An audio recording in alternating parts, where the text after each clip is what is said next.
സമയം ഈ വന്ന മനുഷ്യൻ ആ വീട്ടുകാരനോട് പറഞ്ഞു കൊടുത്തു, മോനെ, എല്ലാ ദിവസവും സുബഹി നിസ്കാരം കഴിഞ്ഞാൽ യാ സലാമു യാ അല്ലാഹ് നിനക്ക് എത്ര വേണമോ ചൊല്ല, അത് നിന്നെ രക്ഷപ്പെടുത്തും. മോനെ, ദുനിയാവിന്റെ പുറത്ത് വെച്ച് നിനക്കൊന്നും കിട്ടിയിട്ടില്ല എന്ന് പറഞ്ഞിട്ട് ബേജാറാകണ്ട, സമ്പത്ത് കിട്ടിയിട്ടില്ലെന്ന് പറഞ്ഞ് ബേജാറാകണ്ട.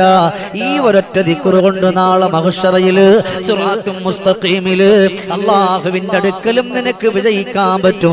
അല്ലാഹു ദുനിയാവിലും തരാൻ ഉദ്ദേശിച്ചാൽ അത് ഒരാൾക്കും തടയിടാൻ പറ്റാത്ത കോലത്തിൽ അല്ലാഹു നിനക്ക് തന്നുകൊണ്ടിരിക്കുമെന്ന് മഹാനുഭാവൻ പോകുന്ന സമയത്ത് പറഞ്ഞു കൊടുത്തിട്ട് പോകുന്നുവെങ്കിൽ മുഅ്മിനീങ്ങളെ, നമ്മളും ഇതുപോലെ ചെയ്തുകൊണ്ട് ദുനിയാവിന്റെ പുറത്തുകൂടെ വന്നാൽ അൽഹംദുലില്ലാഹ് അല്ലാഹു നമ്മളെയും ഏതെങ്കിലും വഴികളിലൂടെ പടച്ച തമ്പുരാൻ നമ്മളെ രക്ഷപ്പെടുത്തും.